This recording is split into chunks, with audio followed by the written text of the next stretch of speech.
बिस्मिल्लाहिर्रहमानिर्रहीम। आपको इस लेक्चर में welcome.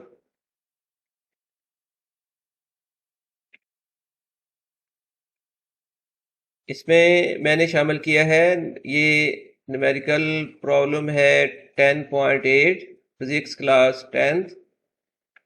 Water wave in a shallow dish are 6 centimeter long.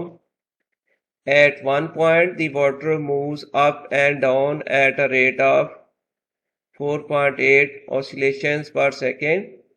What is the speed of water wave? What is the period of the water waves?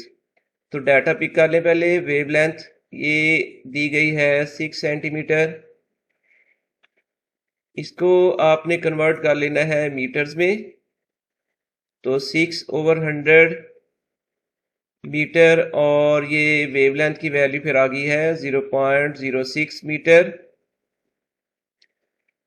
और इसके बाद moves up and down at the rate of 4.8 oscillations per second। ये basically है frequency. oscillations per second is the frequency और इसकी value हम लिख लेते हैं 4.8 हर्ट्ज।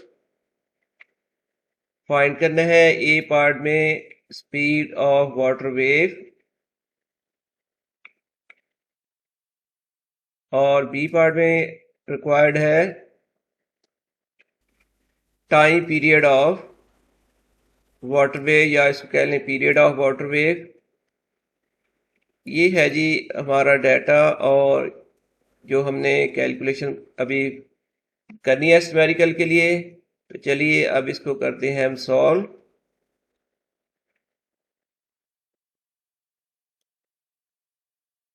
ए पार्ट में हम यूज कर रहे हैं v equals to F lambda, fundamental equation of wave. Frequency given है 4.8 मल्टीप्लाइड बाई वेवलेंथ की वैल्यू है 0.06, 0.288 मीटर पर सेकेंड। ये इसकी स्पीड की वैल्यू आ गई है। और अब हम फाइंड कर लेते हैं टाइम पीरियड जो कि है रेसिप्रोकल ऑफ फ्रीक्वेंसी। तो इसलिए टाइम पीरियड में आ जाएगा 1/4.8। डिवीजन होगी और इसमें आंसर आ गया है 0.2083 और 0.2083 यूनिट आ जाएगा सेकेंड। इसको अगर 2 डेसिमल प्लेस तक राउंड अप करें तो ये फिर वैल्यू आप लिख सकते हैं 0.21 सेकेंड्स। जी न्यूमेरिकल अब कंप्लीट हो चुका है और इसके साथ ही खुदा हाफिज।